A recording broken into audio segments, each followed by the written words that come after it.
Indianapolis is a city of monuments, the most iconic being the Sailors and Soldiers Monument at the center of Monument Circle.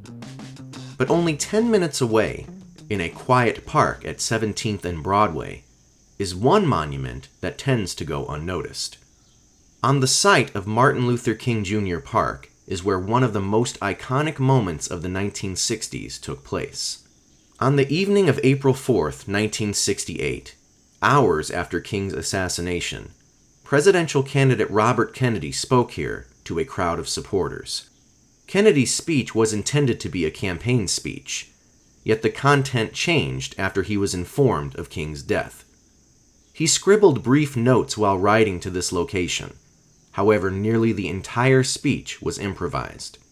Long before cable news and social media, information traveled much slower. The majority of the crowd that gathered to hear Kennedy speak did not know King had been murdered. I'm only going to talk to you just for a minute or so this evening because I have some very sad news for all of you. Could you lower those signs, please? I have some very sad news for all of you, and I think sad news for all of our fellow citizens and people who love peace all over the world. And that is that Martin Luther King was shot and was killed tonight in Memphis, Tennessee. You can just imagine the scene here. This entire place filled with people, not knowing at that time that Martin Luther King had been killed, experiencing the shock of that moment, right here. The place where Kennedy spoke is now the site of a monument, etched with one of the most important lines of that speech. What we need in the United States is not division. What we need in the United States is not hatred. What we need in the United States is not violence and lawlessness, but is love and wisdom and compassion toward one another, and a feeling of justice toward those who still suffer within our country, whether they be white or whether they be black. The original marker for the site is nearby. The concrete pillar was made with guns that were collected by a community initiative to end neighborhood violence.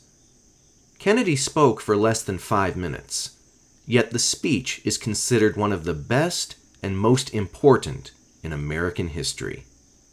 The actual landmark for Peace Memorial is situated just north of the spot where Kennedy spoke. A walkway passes next to 2 steel walls, out of which emerge figures of King and Kennedy. They are shown reaching toward one another.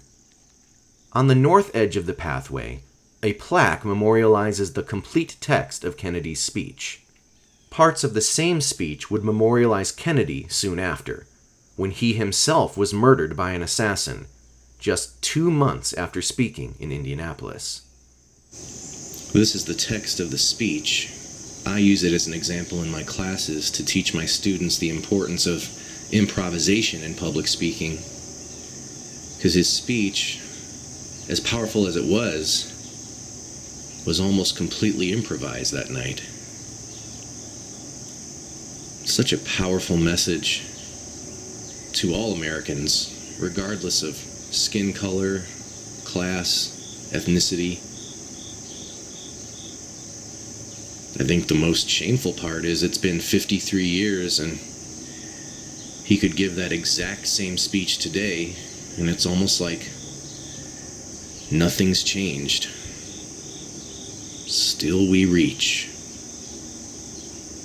Many cities across the U.S. suffered violence and rioting on the evening of April 4th, after news spread of King's murder.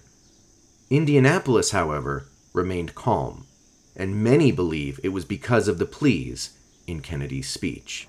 So I ask you tonight to return home, to say a prayer for the family Martin Luther King, yeah, it's true, but more importantly to say a prayer for our own country, which all of us love, a prayer for understanding and that compassion that of which I spoke.